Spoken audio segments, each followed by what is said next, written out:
Hey, and welcome back to Fly Fish University TV. It is Wednesday, which means it's time for a brand new episode dedicated to shortening your fly fishing learning curve, increasing your confidence, and ultimately bringing you a better experience on the water. My name is Jordan Ulrich. I'm your host, and today we've got a great episode, very special episode. Been receiving a lot of questions lately about fishing in moving water. Okay, so I decided to bring a friend of mine on the show. His name is Brennan Lund, and he's fished both, competitively, professionally. He's a professional guide at multiple locations around our home province, British Columbia. He's probably the fishiest person that I know, and for his age, he's just accomplished so much. And so I wanted to bring Brennan on to answer some of these questions. He's probably one of the most knowledgeable anglers that I know when it comes to especially trout fishing in moving water. So today we're going to talk some techniques, some tactics, some of the basics, as well as some more intricate things like Euro nymphing. I think that you're going to love today's episode. Make sure you stick around to the end. We've got a very special announcement, and thank you so much for tuning into today's episode of Fly Fish University TV. Okay, Brennan, thank you so much and welcome. I'm super excited about this. Today we're going to be talking moving water tactics, how to help people up their game, fishing rivers, creeks, streams, everything of the sort. I knew that you were the person that I wanted to talk to about this. Your resume is incredibly impressive between the time that you spend guiding in the East Kootenays and in the interior, which I've had the fortune to guide alongside you many times, and up in the Skeena region. But today we're going to help people trout fishing in moving water. There's a couple, this was something that, like, I started out stillwater fishing, a lot of people did. I knew that when I got into fishing moving water, it was a totally different game. I think that there's maybe a lot of, there's a small number of things that if people did them better, they would see, results much more consistently. They'd probably have a much more enjoyable time on the water. So we're going to hopefully help at least one person increase their capacity. So first thing I want to ask you is like how this began for you, and like at what age, and how did like your fly fishing journey kind of evolve? Yeah, so you were saying that when you grew up in the interior fishing still waters. I grew up on Vancouver Island fishing moving waters. We don't really have very good still waters on Vancouver Island, so it was not something I really grew up fishing. So we had a lot of rivers and creeks though, so that's kind of where I learned to fly fish. There's my main river I grew up fishing was the Cowichan, and fast, deep river. There's so many different species in it. It's perfect for honing in all the different skills you could use on moving waters. So that's where I kind of honed in all my skills and did a lot of my practicing and all my fishing. So, and then from there I could branch off and fish all sorts of other rivers around there. And those skills that I developed there, I further was able to develop when I was competing in the youth national team for Canada, which is where I learned a lot more of the higher end skills for river fishing, such as Euro nymphing and streamer fishing. And then a lot of my dry fly stuff was learned in the East Kootenays fishing for cutthroat trout over the last 6 or 7 summers. So those are kind of where I developed my skills. And fundamentally, I am a river angler at heart. So I'm hoping that I can indeed help at least one person with some of my knowledge. I think we'll be able to help at least one. Euro nymphing is such an interesting topic and something I'm excited to talk to you about a little bit today.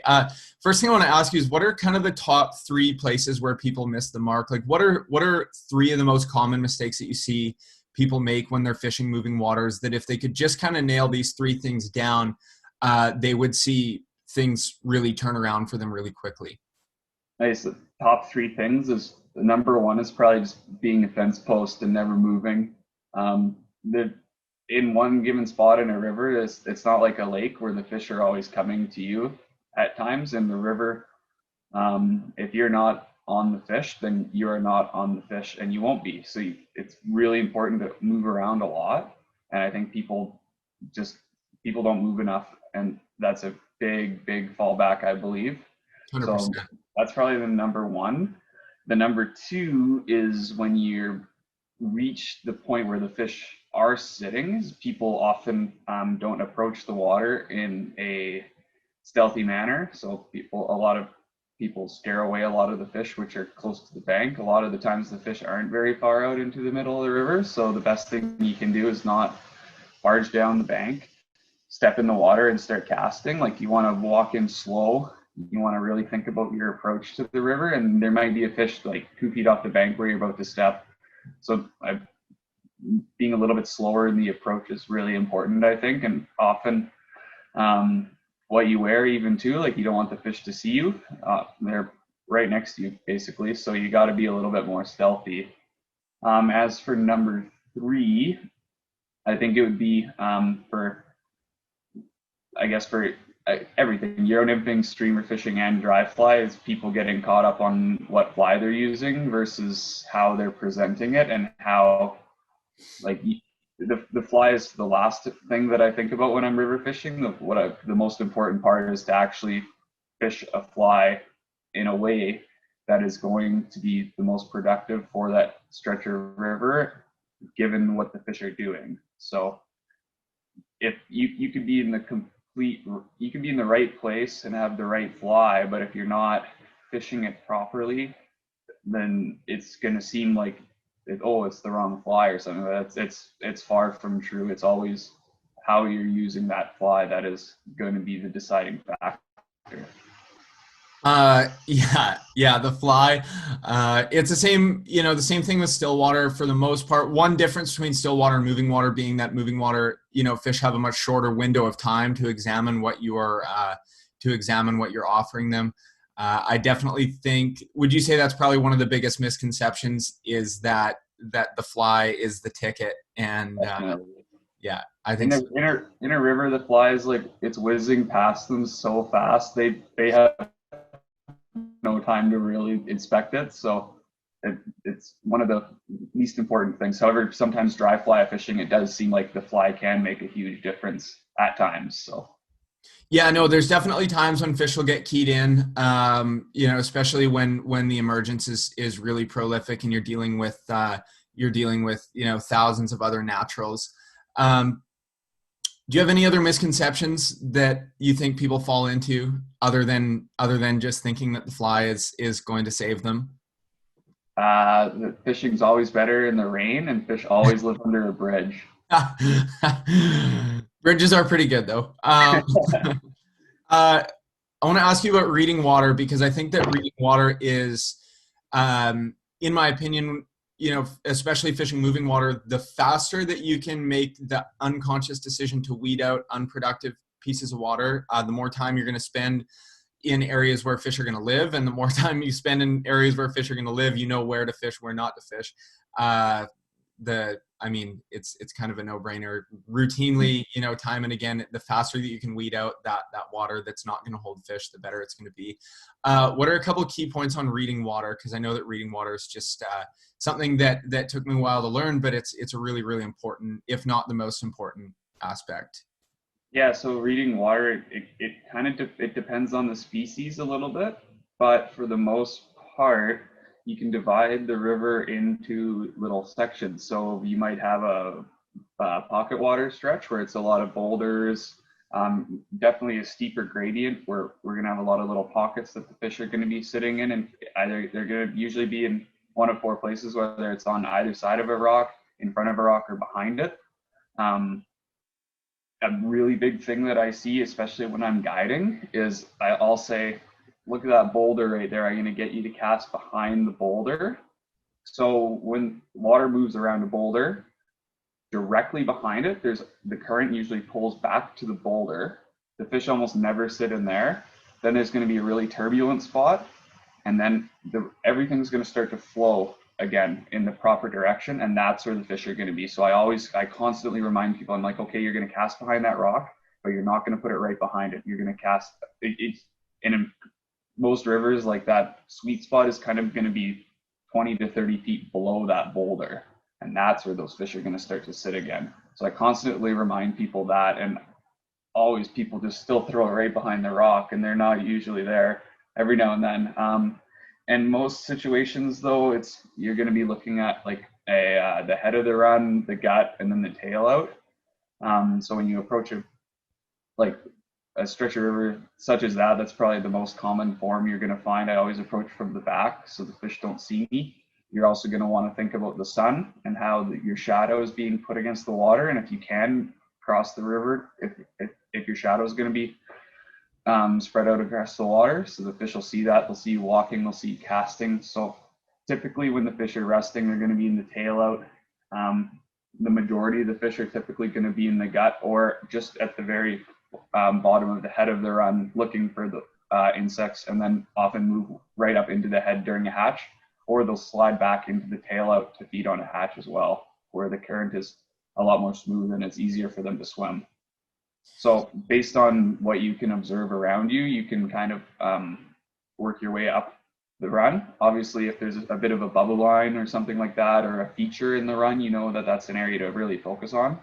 However, I like to cover the water as a whole and fish it the whole thing effectively, because you could be surprised. There might be a prime little area in that run. However, where you think that that's where the best fishing is going to be, and you'll go straight to there. However, you might miss the biggest fish in the run feeding in a slightly different spot that you were originally thinking. So it's important to not really dismiss everything.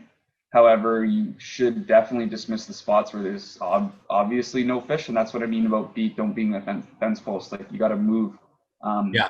Usually in a river, like if I don't catch something within, I don't know, a couple minutes, I'm usually moving or switching flies, switching techniques. I'm doing something every few minutes. You can't just stand there and do the same thing over and over again and expect it to eventually work, because it's probably 100%. Not going to work. Yeah, that's it's amazing too when you start to pick up like little things like how far up in the head of a run fish will actually sit and how far down in a tail out fish will actually sit. I think that trial and error is a big thing too, like picking up fish in unlikely spots sometimes opens your eyes as to what to look for in other pieces of water. I want to talk about Euro nymphing for a second, because it's something that I'm just getting into. It's super interesting. It's incredibly effective, but what is it and why does it work so well? Because I think the first time that I ever saw you fishing was probably 2014 on the Adams River, and I knew that you fished behind me with a Euro nymphing setup and caught maybe a couple fish that I had missed on my way through, and I was like, "What is that? What's he doing?" I honestly had no clue at the time. But what is Euro nymphing, and why should people pay attention to it? Because it is a deadly, deadly effective method.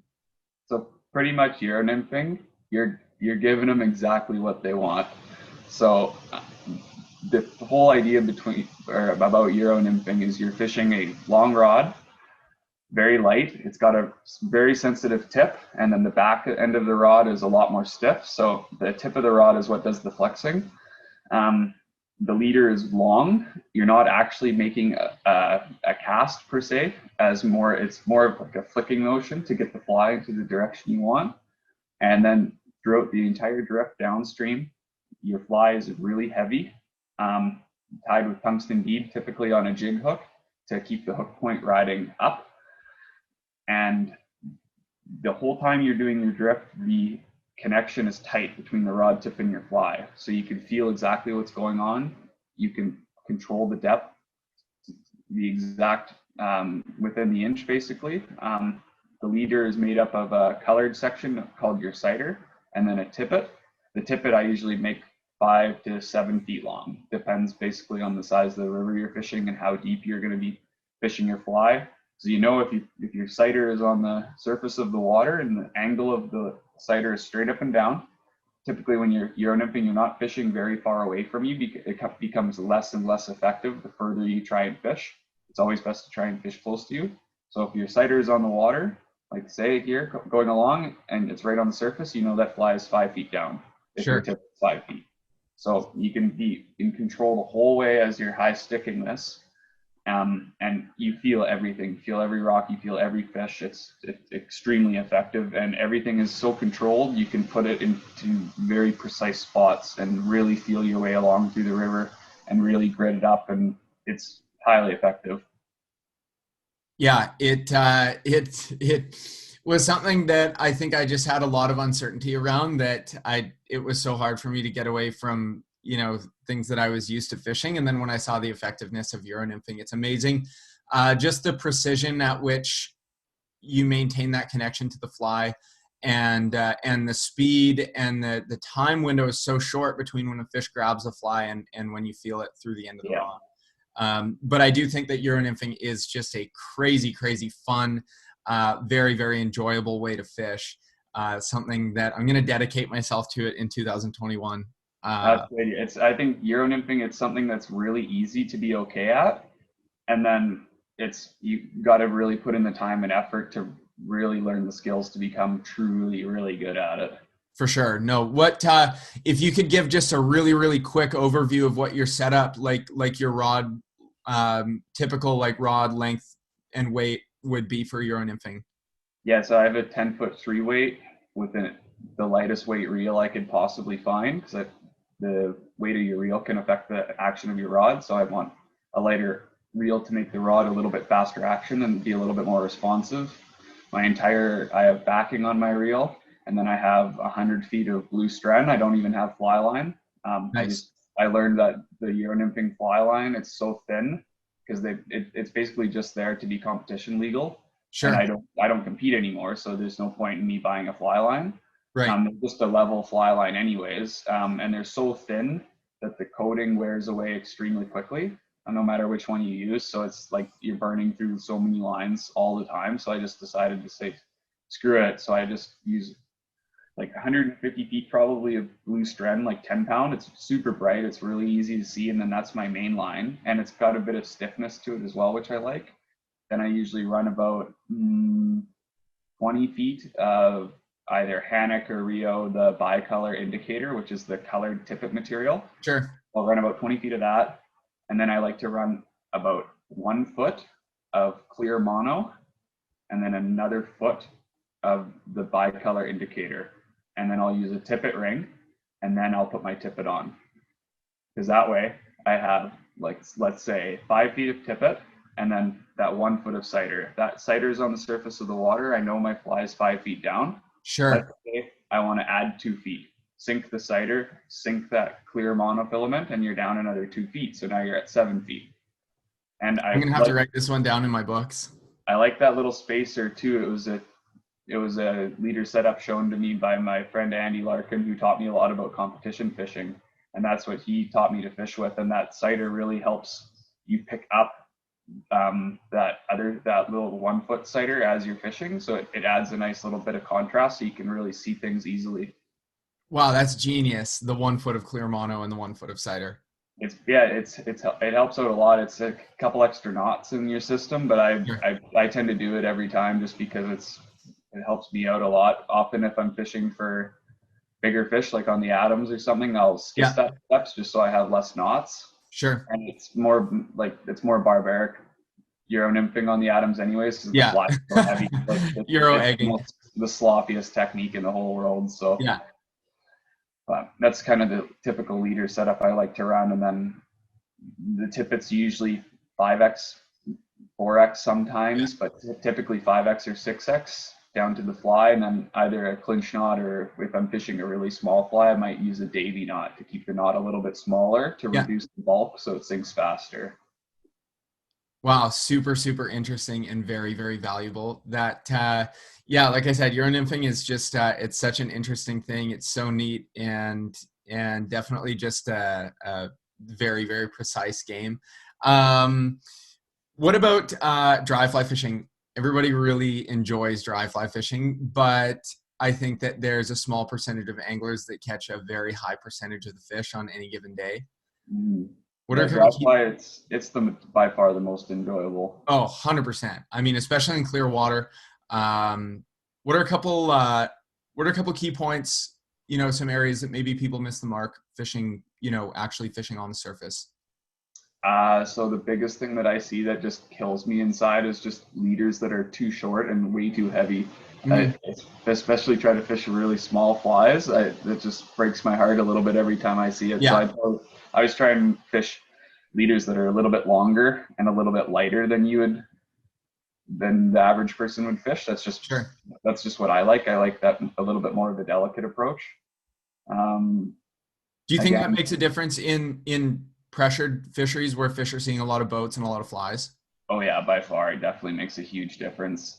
like I find even fishing like the Elk River in Fernie, as soon as I downsize my tippet from like 4x to 6x, the number of fish you catch is so much higher, even with all Yeah. the same flies. So Yeah. it's key. So don't be afraid to change up your tippets. Again, spooking fish, you got to be a little bit more stealthy. Like it's a lot more like hunting dry fly fishing than Euro nymphing. You're seeking them out when you're Euro nymphing, but when you're hunting, you're kind of you're dancing along to their pace. So you definitely have to be a little bit more stealthy as you approach the river and really think about what you're doing. And again, always starting really short, so you're not lining the fish to cast to further away spot when there's one sitting right in front of you anyways. Sometimes it doesn't matter. Like you'll see during a big hatch, sometimes the insects will get caught on your fly line and the fish are picking them off your fly line. But for the most instances, for like rainbows, for example, they're a little bit smarter than cutthroat. You're going to be wanting to effectively cover the water so you don't spook many of the fish. Sure. And as well, people set the hook way too fast dry fly fishing. The fish eat it, they come up, they grab it, and they go back down. If you set the hook as soon as you see it when they grab it, just pulls it right out of their mouth. Yeah. And they're gone forever typically. So if you want to let them grab it, and then I like to watch them swim back down a little bit, and then you just lift up and you get them. It's not that hard. You just have to control yourself a little bit. And super hard on a big fish sometimes. Yeah, very hard. Yeah. What's your leader setup like top to bottom? What would a typical leader setup be for dry fly fishing? 9-foot tapered leader, usually 3x, and then my 3x or 4x, and then my tippet will be tied to the tapered leader with a blood knot, and I'll use 4x or 5x leader. Sure.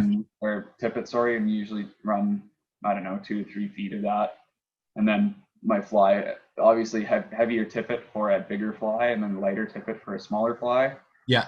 And as for floatant, I use floatant lots. I mean, you got to keep your flies floating. So I'll put floatant on my fly throughout the day and dry it out with some silicone powder. And then I'll also put floatant on my leader as well. Sure. And I just run it along the leader with my fingers. And I never put it on my tippet though, because I find that if you put the floatant on your tippet, it can float a little bit too high in front of your fly and actually make a shadow on the water. Yeah. So I never be visible. Yeah. So I never put floatant on the tippet, and I always try, and if I'm using lip balm or floatant, I really try and not touch the tippet at all when I'm tying my knots and things like that. I just touch the leader. But putting floatant on your leader really helps in, I find it helps in mending a lot. So the leader doesn't sink into the water. You can make more effective mends. So sure. It's just easier to pick up and cast again because nothing's sunk. So it's a lot easier to pick up off the water and cast again. What would be the importance for you of the, I know it's such a huge world, like talking about fly lines, but how important is the fly line taper when it comes to like a technical dry fly fishery? Oh, you definitely want a good fly line for that, so you can control your casts a little bit better. I like more of a like a longer front taper not like a shorter front taper like you use for stillwater fishing, but you definitely want something with a long taper that's going to allow you to make more delicate presentations. Like I prefer to fish a 4-weight for dry fly just so I can always get that light presentation and everything lands softly and nice. And as you go down in size to a 4-weight fly line, they're a lot more delicate for making perfect 100%. Presentation. So the long taper is definitely key. The longer head, depending on the stream. I mean, the long head might not be an issue because most rivers we fish aren't that big actually. No. So, I don't know, kind of a mid-length head with a longer taper for a better presentation. Sure. And then as for my fly lines, I like them to be like a more natural color. I wish a lot more trout lines were either white or light blue to 100%, even gray to match the sky. I don't like a lot of them are bright colors. Neon. Yeah. Like I see where my line is. I can see it. So I'd rather it be light blue or white to really blend in with the sky. Yeah, I think it's something that manufacturers are picking up on a little bit, like having at least the last 6 feet or something being something that's a little bit more dull. Mm-hmm. We don't need like neon orange all the way down to the leader. Last question, if you could give people one tip, I'm sure that somebody listening to this is getting a ton of value from this. If you could just give people one tip for fishing moving waters, what would it be? Probably go as much as you can. I think the best trick that I learned was just getting the experience. Yeah, So 100%. the more you can do it, the more you can practice, and always ask yourself questions. Like, never just go fishing and be like, oh, I went fishing today. Be like, okay, like, why did this work? Why didn't this work? Yeah. What can I do next to improve? Even while you're fishing, like if things aren't going well, like take a seat and be like, and analyze the situation. Like, think a little bit, right? Like, a lot of people just go out there and fish, but it's like, you really got to put your brain into it and think, and then that's really can challenge you to become a more successful angler. So just ask a lot of questions, like, why did I catch that fish? Why is this working? Why am I not catching fish? I think there's fish here. Are Yeah. there fish there, or are there not? Like, just really go in depth and look a lot too. Always wear polarized sunglasses. You can see so much in a river if you just slow down and start looking. Like, if I have a bridge or something that I can stand on and look off of, like, I'll stand there and just stare like 10, 15 minutes, see what I can see. Often it takes a little bit of time for your eyes to adjust to Yeah. waters to pick up fish. But I myself personally like doing it for so long. I can see fish like a hawk, so I take advantage of that whenever I can. You can just see so much, and even like, just watching fish respond to your fly, like, you can learn just so much information about what's actually going on. So it's just be very, very observant. 100%. Well, this has been great. And you've got a workshop coming up on the 3rd of March, Wednesday the 3rd. And this is going to be a 2-part workshop. And if people really, really want to dial in and go from, like you said, it's easy to be good, and then it's easy to be decent, but then there's a whole new level of becoming really, really, effective at this. So basically, this 2-part workshop, people are going to learn how to approach the water, everything about reading water, and then, Euro nymphing, dry fly fishing, and streamer fishing. So I'll leave a link, flyfishuniversity.com/moving waters. Obviously, this is going to be live workshop, so there's not going to be a ton of space for it, but this is super exciting. And yeah, I think that this workshop's really going to help people, further their knowledge in fishing moving waters. Something that we've been getting a ton of questions about lately, so I knew who I wanted to bring on to talk about it. Yeah, thanks. Hopefully we can help out a few people. It'll be a great presentation. I mean, there's going to be a lot of things that'll get anybody started at fishing moving waters. If you've never done it before, it'll cover just every bit of the basics, and then I'm going to go into a lot of the more advanced side of things as well. And for some people that may be a little over your head at this, like at the beginning. However, as you get more experience in fish, you'll remember back to those parts and think, oh yeah, I remember that, and then start applying the knowledge throughout. And again, if you have a lot of experience fishing moving waters, I think it'll be a valuable skill as well, because you'll be able to add a lot more. And maybe I'll mention something basic that you're like, oh wow, I never thought about that before. And during the workshop, there'll be a question and answer period, so it'll be very easy for you to get even more knowledge and and I'll be able to answer any question that you might have. So I think it'll be a really good opportunity for a lot of learning.